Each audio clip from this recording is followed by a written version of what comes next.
Hi viewers, আজকে তো অনেক পরিমাণে বৃষ্টি হয়েছে, তাহলে কিন্তু আমার ডেলি রুটিন আজকে কোনো কিছুই করা হয়েছে না। কারণ কি, প্রচণ্ড বৃষ্টি, তো গাছে জল দিতে লাগবে না। এটা আমার প্রত্যেকদিন গরমের কালের সময় ডেলি রুটিন থাকে। তো আজকে ভাবলাম যে দুপুরবেলা কোনো কিছু খাওয়া হয়নি, অল্প অল্প খিদাও লাগতেছে, তার লেগে আমি ভাবলাম যে চানাচুর মাখা খাই। এখানে অল্প কিছু চানাচুর নিয়েছি। তো আমি সিম্পলভাবে চানাচুর মাখা খাবো। তো তোমরা কার কার চানাচুর মাখা খাইতে ভালো লাগে প্লিজ জানাও।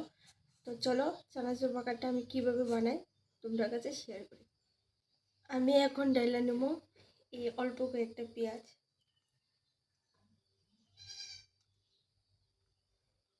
এখন আমি জানি না আমার মতো এত কেচাপ খেতে কে ভালোবাসো ভাই। আমার তো টমেটো কেচাপ সব কিছুর সাথে খেতে ভালো লাগে। আমি অল্প পরিমাণেই খাবো, কারণ কি প্রচণ্ড টমেটো কেচাপ খাওয়াটা বেশি ভালো না, আমি যতটুকু জানি। আমি তার লেগে কিন্তু 1 চামচ ডালবো। এখন দিয়ে দেব অল্প পরিমাণে লবণ।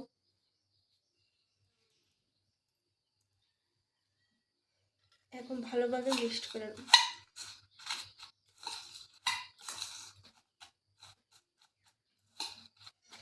এই আমি এমবিবি কলেজের সামনে চানাচুর মাখা খাইছিলাম, এটার সাথে অনেক কিছু আরও দিছে। বেশিরভাগ কুলের আচার বা তেঁতুলের আচার দিলে কিন্তু টেস্ট হয়। তো আমার কাছে এত কিছু নাই, তাহলে কিন্তু আমি সিম্পলভাবে আমার নিজের মনের মতো করে সেটা খাইতেছি।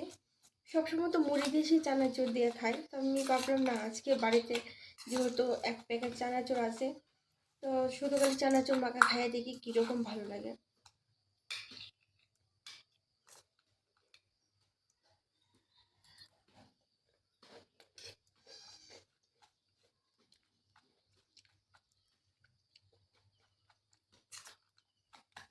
হ্যাঁ, মোটামুটি ভালোই হয়েছে। ওদের মতো তো আর ভালোভাবে আমি বানাইতে পারতাম না, কারণ কি ওরা অনেক কিছু দেয় আর আমি খুবই অল্প কিছু দিছি।